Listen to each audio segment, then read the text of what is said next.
Hello అండి, అందరికీ నమస్కారం.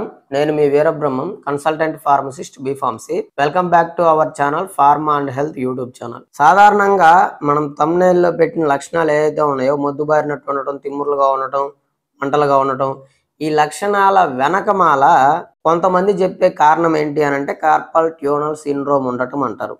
కానీ ఈ లక్షణాల వెనకమాల దాగి ఉన్న కారణం ఏంటో తెలుసా? మైలిన్ షీత్ డ్యామేజ్ అవటం. ఎస్, మైలిన్ షీత్ అనేది నర్వస్ సిస్టంలో ఉన్న ప్రతి న్యూరాన్ పైన ఉన్న ఒక తొడుగు అనమాట. ఇది ప్రోటీన్ అండ్ ఫ్యాట్స్ తోటి మేడప్ అయి ఉంటుంది.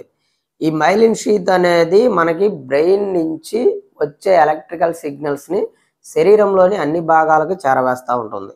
So without myelin sheath you can have a short circuit with your electrical signal system.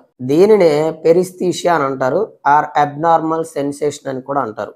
ఈ పెరిస్థీషియా అంటే ఒక లక్షణం కాదు, నంబర్ ఆఫ్ లక్షణాలు, కాంబినేషన్ ఆఫ్ లక్షణాలతోటి ఈ పెరిస్థీషియా అనేది ముడిపడి ఉంటుంది. అంటే కాళ్ళు చేతుల్లో మంటలుగా ఉండటం, నొప్పులుగా ఉండటం, తిమ్మురులుగా ఉండటం, సూదులతో గుచ్చినట్లు ఉండటం, జలజరించినట్లు ఉండటం, ఈ లక్షణాలన్నీ కూడా ఈ పెరిస్థీషియాలో భాగం. పెరిస్థీషియా ఎందుకు వస్తుంది అని అంటే మీకు న్యూరాన్ పైన ఉన్న మైలిన్ షీత్ డ్యామేజ్ అవటం వల్ల వస్తుంది. సో దీనినే డీమైలినేషన్ అని అంటారు. అసలు ఈ మైలిన్ షీత్ అనేది ఎందుకు డ్యామేజ్ అవుతుంది అంటే దానికంటే ముందు ఒక విషయం చెప్పాలి మీకు. ఏంటి అని అంటే మీలో ఎవరికైనా ఏదైనా సమస్య ఉంటే కామెంట్ చేయండి. అది వీడియో చేసేదైతే వీడియో చేస్తాను, లేదు మీరు నాతో మాట్లాడాలి అనుకుంటే రెండు ఆప్షన్స్ ఉన్నాయి. ఒకటి కాల్ మీ ఫోర్ యాప్లో నుంచి కాంటాక్ట్ అవ్వండి, రెండు వాట్సాప్ నంబర్ ఉంటుంది 7032027201. సో ఇప్పుడు మైలిన్ షీత్ డ్యామేజ్ అవ్వటానికి ఉన్న కారణాలలో ఫస్ట్ కారణం వచ్చేసరికి డయాబెటీస్. ఇక్కడ షుగర్ అనగానే చాలామంది కంగారు పడిపోయి షుగర్ ఉన్న ప్రతి ఒక్కరికి మైలిన్ షీత్ డ్యామేజ్ అవటం, ఈ లక్షణాలు రావటం అనేది ఉండదు. ఎందుకు అని అంటే ఎవరైతే షుగర్ని కంట్రోల్ చేసుకోకుండా బ్లడ్లో ఎక్కువ కాలం పాటు హై షుగర్ లెవెల్స్ని మెయింటైన్ చేస్తారో అలాంటి వాళ్ళకి ఈ మైలిన్ షీత్ అనేది డ్యామేజ్ అవటం జరుగుతుంది. రెండు, vitamin B1 deficiency. B1 deficiency వచ్చినప్పుడు దాన్ని ఇంప్రూవ్ చేసుకోవాలి. సో ఇక్కడ ఒక విషయం ఏంటి అని అంటే B1 డెఫిషియన్సీ వచ్చినప్పుడు చేతులతో కంపేర్ చేసుకుంటే కాళ్ళల్లో ఈ సిమ్టమ్స్ అనేవి ఎక్కువగా ఉంటాయి. మూడవది vitamin B12 deficiency. So vitamin B12 deficiency వచ్చినప్పుడు ఈ లక్షణాలతో పాటుగా మీకు అనదర్ లక్షణాలు, ఇంకా చాలా లక్షణాలు కూడా ఉంటాయి. B12 గురించి కంప్లీట్ వీడియో చేశాను, డిస్క్రిప్షన్లో ఇస్తాను ఆర్ ఐకార్డ్స్లో ఇస్తాను, ఒకసారి చెక్ చేయండి. అయితే ఎవరికైతే స్టమక్ యాసిడ్ తక్కువగా ఉంటుందో అండ్ కొంతమందికి ఓల్డ్ ఏజ్ పీపుల్స్కి స్టమక్ యాసిడ్ చాలా తక్కువగా ఉంటుంది, వాళ్ళకి విటమిన్ B12 అబ్జార్ప్షన్ జరగదు. దాని కారణంగా ఈ న్యూరలాజికల్ సిమ్టమ్స్ ఎక్కువగా ఉంటాయి. అంటే హ్యాండ్స్లో, ఫీట్స్లో అండ్ నెక్లో కూడా డీజనరేషన్ జరిగి నెక్ పెయిన్ కూడా వస్తుంది. ఇక్కడ ఇంకొక విషయం ఏంటి అని అంటే చాలామంది మేము అన్నీ కరెక్ట్గా ఉంటున్నాము, మాకు విటమిన్ B12 డెఫిషియన్సీ వచ్చింది అని అంటారు. దానికి రీజన్ ఏంటి అని అంటే ఈ విటమిన్ B12 అనేది ఎక్కువగా యానిమల్ ప్రొడక్ట్స్లో ఉంటుంది. అంటే ఏంటి, నాన్ వెజ్లో ఉంటుంది. అంటే chicken, mutton, fish, meat, beef ఇలాంటి వాటిల్లో ఎక్కువ ఉంటుంది అనమాట. ఎవరైతే వెజిటేరియన్స్ ఉంటారో వాళ్ళకి విటమిన్ B12 డెఫిషియన్సీ అనేది ఆటోమేటిక్గా వచ్చింది. కాబట్టి మీరు ఏం చేస్తారంటే సప్లిమెంట్స్ తీసుకోవాల్సిన నీడ్ ఉంటుందన్నమాట. ఇక్కడ ఇంకొక కాజ్ ఏంటి అని అంటే స్టమక్ యాసిడ్ తగ్గటం వల్ల B12 డెఫిషియన్సీ వస్తుంది అని చెప్పాం కదా.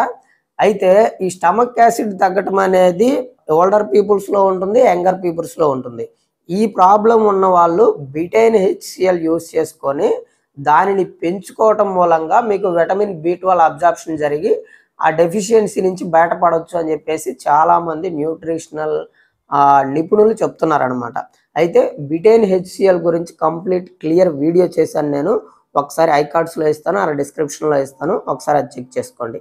అండ్ ఫైనల్గా డయాబెటీస్ ఉన్న వాళ్ళు దానికి మెట్ఫార్మిన్ ట్యాబ్లెట్స్ యూజ్ చేస్తూ ఉంటారు, చాలా కాలం నుంచి కూడా యూజ్ చేస్తూ ఉంటారు.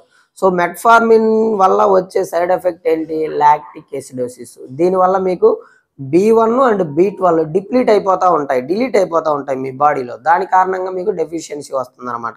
సో ఎవరైతే మెట్ఫార్మిన్ తీసుకుంటారో వాళ్ళు రోజుకొక టాబ్లెట్ కానీ 2 రోజులకు ఒకటి కానీ మీరు విటమిన్ B12 అనేది తీసుకోండి. లేదంటే ఒకసారి చెక్ చేసుకొని డెఫిషియన్సీ ఉంటే కొన్నాళ్ళ పాటు వాడుకొని తర్వాత ఆఫ్ చేసుకోండి. ఇక్కడ ఇంకొక విషయం ఏంటి అని అంటే ఇప్పుడు ఈ రిచ్ ఫుడ్స్ మేము తీసుకోలేము, మాకు అవ్వదు అనుకున్నప్పుడు సప్లిమెంట్స్లో మీకు ఈ B12 అనేది 2 ఫామ్స్లో ఉంటుంది. ఒకటి సైనకోబాల్మిన్ వర్షను, 2 మిథైల్కోబాలమిన్ వర్షను. సైనకోబాలమిన్ కంటే మిథైల్కోబాలమిన్ చాలా చాలా మంచిది అండ్ సైడ్ ఎఫెక్ట్స్ లేకుండా ఉంటుంది, అదనమాట. అయితే ఇక్కడ మాకు డయాబెటీస్ ఉంది కానీ ఏ ప్రాబ్లం లేదు, విటమిన్ B12 డెఫిషియన్సీ కూడా లేదు కానీ మాకు ఈ లక్షణాలు వస్తున్నాయి అని అంటే అప్పుడు మీరు ఏం చేయాలంటే విటమిన్ B1 తీసుకోవాలి. విటమిన్ B1 అంటే ఏంటి? థయమిన్. థయమిన్ అనేది వాటర్ సాల్యుబుల్ విటమిన్. కానీ ఈ విటమిన్ బిలోనే సెకండ్ ఫామ్ ఉంది, ఫ్యాట్ సాల్యుబుల్ విటమిన్. దానినే బెన్ఫోథయమిన్ అని అంటారు. ఈ బెన్ఫోథయమిన్ అనేది వండర్ఫుల్గా మైలిన్ షీత్ని రీజనరేట్ చేస్తుంది. మైలిన్ షీత్ డ్యామేజ్ అయిన వాళ్ళకి బెన్ఫోథయమిన్ పనిచేసినట్టు మిగతాయి పనిచేయవు అనమాట. అంత బాగా పనిచేస్తుంది అని చెప్పేసి రీసెర్చ్ చేసిన సైంటిస్టులు కానీ ఈ న్యూట్రిషనల్ డెఫిషియన్సీకి చెప్పేవాళ్ళు కానీ చెప్తున్నారనమాట. ఒకసారి అది చెక్ చేసుకోండి. వీడియో నచ్చినట్టయితే లైక్ చేయండి. మీరు కనుక కొత్తగా మన ఛానల్ చూస్తున్నట్లయితే సబ్స్క్రైబ్ చేసుకొని పక్కన ఉన్న బెల్ ఐకాన్ ప్రెస్ చేయండి. అంతవరకు సెలవు మరి. నమస్కారం. నేను మీ Veerabrahmam, consultant pharmacist, B pharmacy.